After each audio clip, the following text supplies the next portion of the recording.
Bismillah, elhamdülillah, ve salatu ve selamu ala nebiyyina Muhammed ve ala alihi ve sahbihi ecma'in. Amma ba'd, Allah Teala'nı maqtıyız, zorluyuz barşa bergen nimetler için, bigirek de şuşu iman baylığı bergen için, en zor bulakların birisi, en zor nimetlerinin barşa nimetlerinden de ayırmalı, en kaderlisi iman baylığı. Şolay bit, şuna da her vaqttan аны maqtab, şükür hamd seneler aytып торга тиешлебез. Шулай ук Пәйгамбер саллаллаһу юлыннан барырга Аллаһ Тәгалә тәүфыйк биргән өчен, шуның өчен дә мaqtab, Пәйгамбер саллаллаһуга һәр вакытта күп итеп салаватлар әйтергә, аның әһлел бәйтенә салават шәрифләр әйтеп торга Аллаһ Тәгалә насыйп итсен иде. Bizden çıkan salavat şerifler de onların ruhlarına barıp erişse idi. Her bir adam balasının bu dünyada uzun ömür hem mul turmuşta yaşayısı kile. Her birimizin indi ol hiyalı, maksatı, şolay bit. Birimizin de indi yaştan gene bu matur turmuştan kitesimiz kilmi. Birimizin de hayırşilikte, yoklukta yaşayısımız kilmi. Bütünümüzün de şu iki maksat. Şolay bit, uzun ömür hem şu uzun ömür bilen birge nerse mullu, ballı, akşalı turmuş kişiresimiz kele. Bunысы bütün adam balasının indi fitrası. Şolay bit. Ama kızganışka karşı şu ömürübizni бәрәкәтен алырга.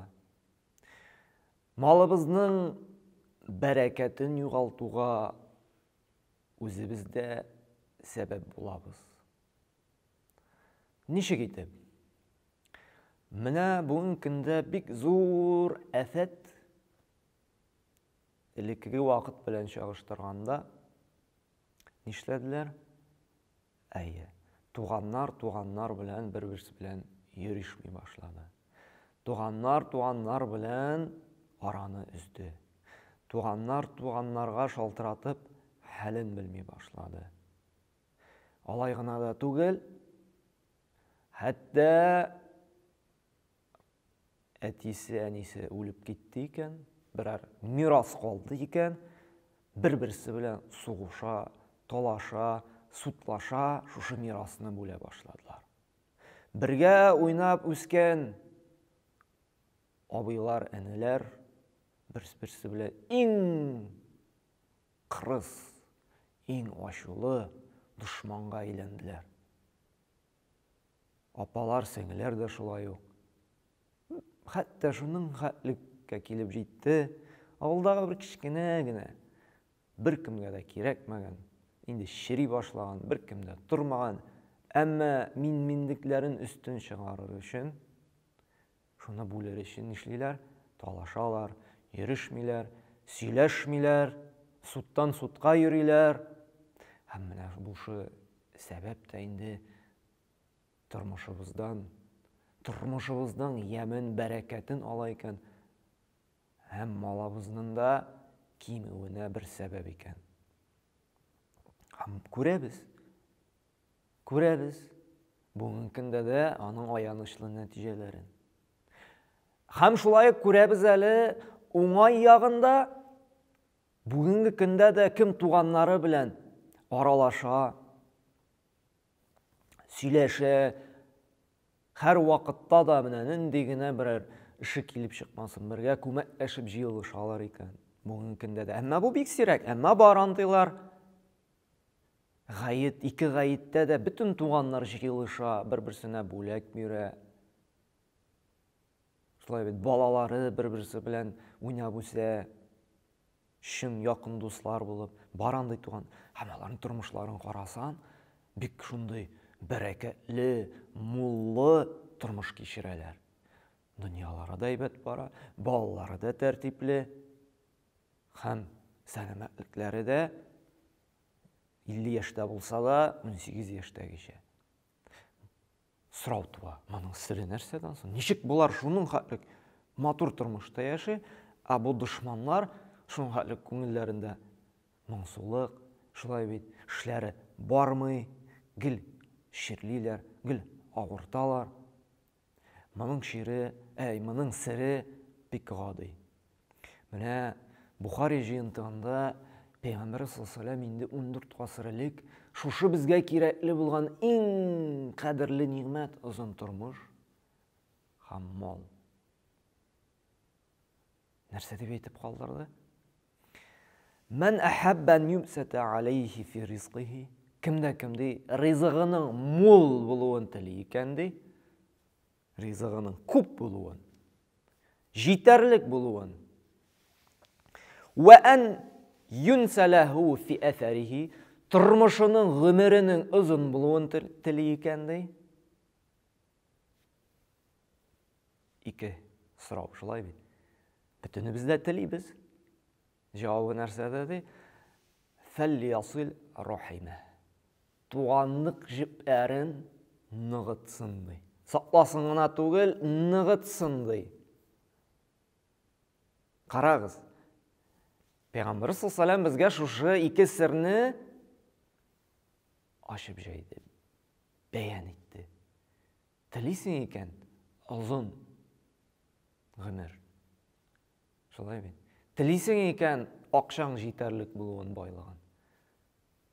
Туганнар белән араны сакла. Әйе, кайбер туганнар син белән араны сакламаска да иттеләр. Әмма бәрбер шуңа карамастан нишлә? Яз, хәбит җайлы.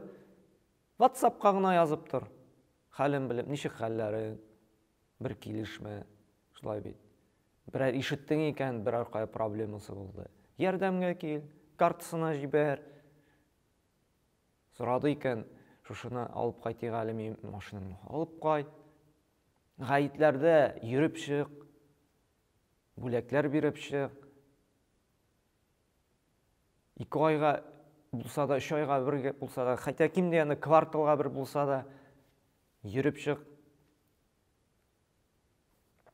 Шалтыратып ал, ничек хәлләрегез? Күчтәнәчләр җибәр. Менә бу була туганлык җепләрен саклау. Әгәр дә инде гомумән аларның барлыгын берлегендә белмисең икән, бер туган абый апаларның бигрәк тә инде менә иң якыннары белән без элемтәне бик тыгыз сакларга тиешбез. Ул мәсәлән, әтиебезнең яки әниебезнең бер туган абыйлары, энеләре, апалары, сеңлеләре була икән, бу иң якын туганнар. Булар белән бер ничек тә элемтәне үзергә ярамый. Булар белән һәр вакытта да язышырга, сөйләшергә, кайтырга, күрешергә, гел элемтәдә булырга кирәк. Чөнки улар иң якын туганнарның берсе булып тора. Һәм менә шулай эшләсәк нәрсә? Аллаһ Тәгалә безгә бәрәкәтле озын гомер бирә. Монда сорау туар. Ничек итеп Аллаһ Тәгалә бит инде тәкъдиребездә язып куйган. Инде ана карнында булганда, ана карнында 4 ай булганда фәрештә килеп инде безгә гомеребезне язган. Шулай бит, чөнки 50 мең ел элек Аллаһ Тәгалә тәкъдиребездә Ләһ-фул Махфузда язып куйган. Бу бала, бу кеше 80 ел яшәячәк. Бу 90 ел яшәячәк. Бу 50 ел яшәячәк. Сорау туа, ничек соң шулай гомерне озын айтып була? Монда галимнәр моңа аңлатма бирәләр. Бу кешегә бәрәкәтле тормыш бирер. Ничек итеп? Менә чынлап та карасак бүгенге көндә кеше озак тормыш кичерә. 95 ел, 80 ел. Яши ул.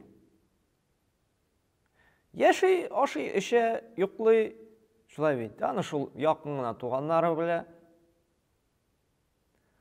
Үлде китте, все, бетте. Бер нәрсә алмады. Исеме юкка чыкты. Һәм ул яшәгәндә дә яшәде үзе өчен генә, үзе гаиләсе өчен. Аны бер кемгә аннан файда да булмады. Шулай бит. Үзе файдаланды калганнардан, әмма башкаларга файда китермәде. Яни бәрәкәтсез тормыш. Аннан бу җәмгыятькә берни файда да булмады. Үзең генә кайгыртты, мин дип кенә яшь. Икенче берәү яшәде, моның шикелле 80 ел түгел, әмма 60 ел гына мәсәлән.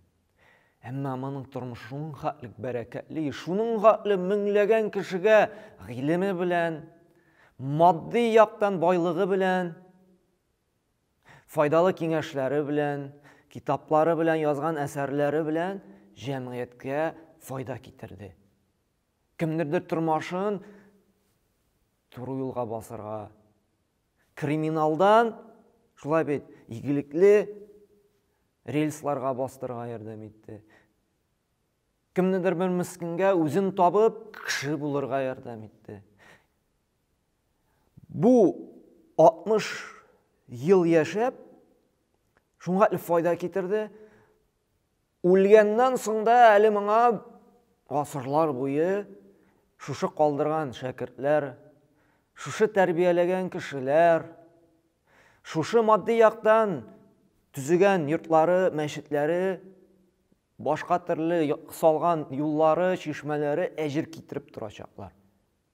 Һәм аны һәр вакытта да искә төшереп аңа дуа кылачаклар. Туганнары да, дуслары да, күршеләре дә нинди яхшы кеше иде. Аның исеме озын гомер кичерәчәк. Ул үлсә дә, үзе булмаса да, аның исеме аны яшәтәчәк. Аны дуа кылачаклар. Эй, шушы кеше иде, шушы өйне төзеп биргән иде. Эй, шушы кеше шушы мәчетне төзеткән иде. Раббым әҗере барып торсын иде. Шушы кешенең китабын укып, туры юлга бастым, намаз укырга өйрәндем. Хәләл тормыш белән яши башладым. Әхлагымны яхшы якка үзгәрттем. Шушы кеше сәбәпле хаклыкны таныдым дип, кеше дуа кылачак. Шушы кеше өчен истигъфар кылачак. Шушы кеше өчен кайбер кеше хаҗга бармаган булса, аның өчен хаҗ кылачак. Аның өчен башка төрле изгелекләр эшләячәк. Моның карагыз. Кыска гына 50-60 еллык гомере дә бик озын гасырларга сузылырга мөмкин. Теге мискин, мин дип кенә үзен дөрес итеп яшәде ул. Әмма башкаларга бик файда да китермәде. Ул яшәде, үлде, битте, китте. Берни әсәре дә тормышта бернинди артка караса берни изе дә калмады. Белмиләр дә, онытмыйлар да. Хәтта үз балалары да дуа кылмый. Чөнки бит өйрәтеп калдырмады аларга ничек дуа кылырга. Нәрсә ул дуа? Нәрсә ул ахирет? Шуңа күрә менә бу озын гомер дигәндә уйларга әле кирәкми 100 ел. Шушы ничә ел менә сораганда да, Аллаһтан ялварганда да хәерле, яхшы, бәрәкәтле озын гомерләр бирсәң иде. Чөнки Аллаһта озын гомер бирергә мөмкин, әмма ул бәрәкәтсез булырга мөмкин. Ул гунахка баткан, явызлык белән, әшәкелек белән тулган озын гомер булырга мөмкин. Күбрәк яшәгән саен күбрәк газапка дучар итәргә мөмкин шушы озын гомерен. Кемдер инде 30 ел гына яшәп, 40 ел гына яшәп тә күпкә хәерле, яхшырак, хәерле тормыш кичерергә мөмкин шушы 80 яшьлек кешегә караганда. Күбрәк бу 40 ел яшәгән кешене күбрәк истә тотып, күбрәк дуа кылырга мөмкиннәр бу кешегә караганда. Менә шуңа да, кардәшләрем, әгәр дә безнең шушындый бәрәкәтле, хәерле тормыш кичерәсебез килсә, булган акчаларыбыз да һәр вакытта да кирәк яракларыбызга җитә торган булуын теләсәк. Артык чыгымнарыннан өстәмә көтмәгән чыгымнарын Аллаһ Тәгалә саклавын өмет итсәк, безгә нишләргә кирәк? Гади генә бер эш. Туганнар белән туганнарча яшәргә, хәлләрен белеп, йөришеп, бүләкләр биришеп. Субханакаллаһу бихамдик, ва ашһаду ан ла илаха илля ант, ва астагфирука ва атубу илейк.